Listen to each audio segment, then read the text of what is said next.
Good morning, everyone. I'm Storm Teammate Meteorologist Ashley Baylor in the News 8 Now Stream Center. We have made it to Thursday. We are seeing some scattered clouds across the state. Of course, it still feels very muggy outside, but you know what? It's August, and as I've been saying for weeks now, it's nothing we can't handle. We've experienced far worse. So here's a look at our satellite and radar composite now, where you can certainly see that mix of high and mid-level clouds, a couple cumulus clouds also. Now, I do think there is going to be a chance for maybe a spot shower or thunderstorm going into the afternoon, but I will say today has been trending drier over the last 48 hours. Here's a look in Long Wharf where we are at 85 degrees, and here's a check of Hartford where we are at 81. So temperature-wise, it wouldn't feel too bad outside. Notice we're at 75 degrees in Torrington, it's 81 in Willimantic, 83 in Bridgeport, 79 in New London, but dew points are holding in the 70s. So yeah, definitely feel that stickiness as soon as you step out the door. But at this point of the day, the heat index is nothing to write home about. Now, as we go from tonight on into tomorrow, the dew points are going to drop a little bit. So Friday should feel less humid, but then it goes right back up as we go into Saturday and Sunday. And then by the time we get to early next week, the dew points will come back down. So we're on a little bit of a kiddie roller coaster ride when it comes to these dew points and the humidity. So here's a look at our hour by hour, which is going to show those scattered clouds continuing on through this afternoon. And you'll notice the occasional flicker of green that pops up, indicating that chance of a spot shower or thunderstorm. I hope we don't see the same situation that we had yesterday. In fact, I know we won't, especially going to the evening. We're not going to have the widespread rain that we had. But I also hope that we don't see a thunder shower pop up and park itself over one area like we saw in Middlebury yesterday. As we go through the overnight hours, we'll be under mainly clear skies. That'll set us up for a beautiful Friday. Lots of sunshine tomorrow. It's a day you can get out and enjoy, especially with the fact that dew points will come down just a little bit.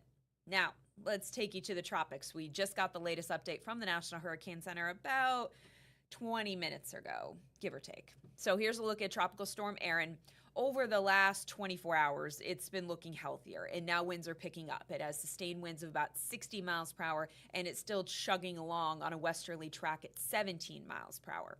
So if you were on the Leeward Islands, you would probably look at this heading in your direction and say, okay, this doesn't look good as it's continuing on a westerly track.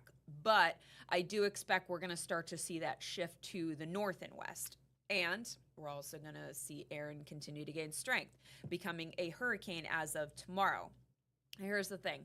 As it pivots away from the Leeward Islands and from Puerto Rico, it will continue to gain strength, potentially becoming a Category 3 hurricane by the time we get to Sunday. So that is a major hurricane. Winds there are expected to be around 115 miles per hour. So even though we are eventually going to have this monster storm out there, it's expected to at least stay away from the islands, stay away from Puerto Rico, the Dominican Republic, and the Bahamas.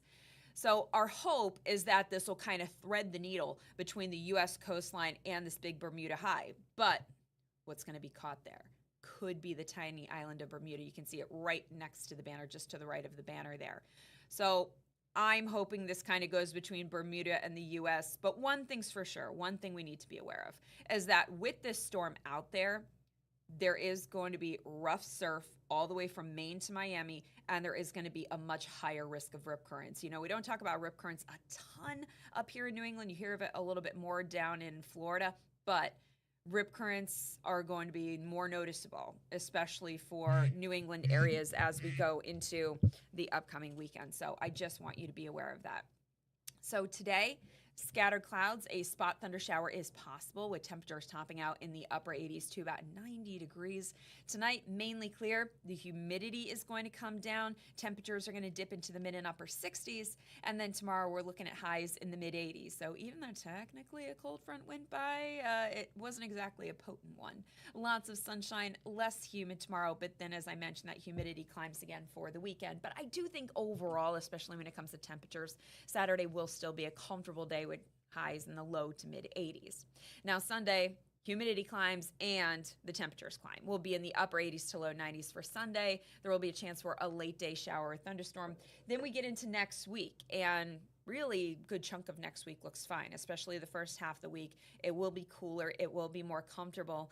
I think we're dodging some raindrops for now on Wednesday. I'm going to put dry for now. And then by next Wednesday to Thursday to Friday is when we have a chance of seeing rougher surf up here in New England. So if you're going to be out at the Cape and the Islands, south side of Long Island, Block Island, even down through New Jersey, I just want you to be aware going into the water that things are going to be a little bit more difficult. So in those situations, really definitely stay closer to the sand. You don't want to swim out too far, because if one of those rip currents grabs you, things don't necessarily turn good from there. But if that should happen, make sure you start to swim parallel to the beach. Don't try and fight the current. Swim parallel, and then hopes you can get yourself out of that current.